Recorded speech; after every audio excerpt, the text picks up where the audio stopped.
Hello, this is John Boyd with the Home Buyer's Agent again. Today's discussion topic is infrared cameras and thermal imaging and how it relates to home inspections. So thermal imaging technology has actually been used in industry and the military for about 50 years. I remember using a thermal imaging camera first about 30 years ago to evaluate heat dissipation when I was doing electronic circuit design.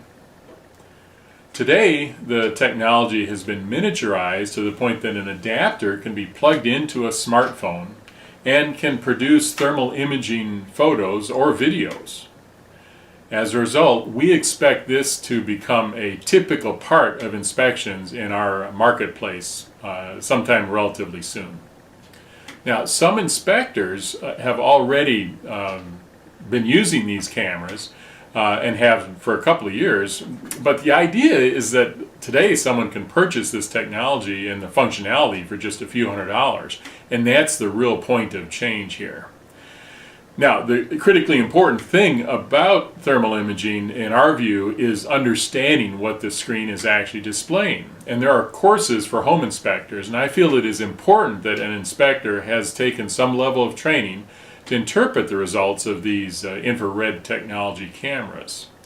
Without that knowledge, the camera is just producing some interesting and pretty pictures. Really, it is crucial to know what is being displayed. And speaking of pretty pictures, I've included some video clips in this presentation to give you an idea of what can be seen with these devices. I received my thermal imaging camera back in August of 2014. When I attached it to my phone and took it outside, here is what I found. So we just stepped out onto my front porch. There's the house. There are some yew bushes. You can see the lawn out there, and the blue area is the shaded by trees. The red area is the unshaded. We scan around here. There's a lawnmower, and there's a trailer. It's been sitting in a garage, but then just drove it up here. See, the engine area is up around 90 degrees, but the chassis itself and the lawnmower considerably cooler. Tires at 72. The trailer there is black, so it's certainly being warmed. And then there's the driveway.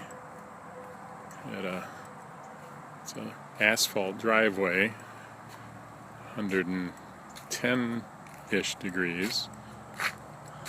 Looking down the driveway, part of it had been shaded. Now that green area is only about 95. That's actually in the sun now, but it had been shaded, so I guess it didn't get quite as warm.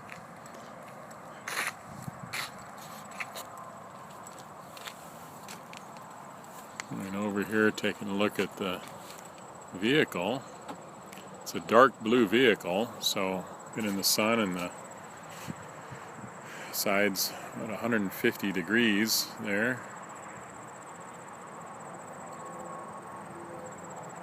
That trim is black, but it's plastic, so that's still getting awfully hot. Down in the aluminum tires, though, looks like it's a little bit less. Yeah, I'm sorry, the aluminum wheels are 95 degrees, so they're still definitely getting warm by the sun, but the windows have been closed. Let's take a look at how it feels inside. Oh, that seat's at 125 degrees. Yeah, pretty much everything is over 100 degrees inside. Things that have been in the sun are up closer to 110. Like the area there, it's at 115. That's just the platform there in the rear. Down at the bottom where it's carpeted by the foot area is still 96 degrees.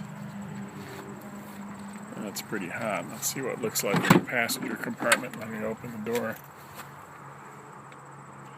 Yeah, the side of the seat that was in the direct sunlight, not cooled, 144 degrees there. Part of the seat that was in the shade, still at 104. Foot area is 99. Top of the steering wheel, wow, 142 degrees. That's my hand on that. My hand has a lot higher specific heat, so it can actually cool down the plastic there on the steering wheel. If I leave my 96 degree hand on there for a few minutes. Yeah. But then our dashboard, yikes, 132, 139 degrees. Quite warm out there.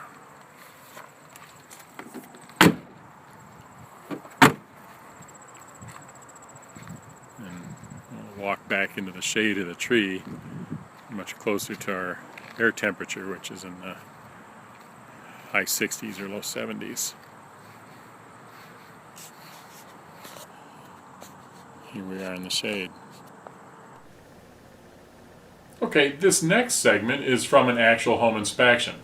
The inspector who did this inspection has had a thermal imaging camera for a couple of years, and he told me it has allowed him to catch some leaks that he wouldn't have been able to identify otherwise. But what he found here was not a leak. So here we are at a condo, Barclay Way, looking north out the windows. We have furniture there. You can see the cushions.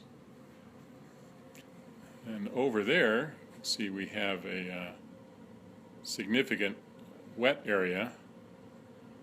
And I'm afraid the reason for that is a four-legged friend here. So that, I think we need to have that professionally cleaned. So we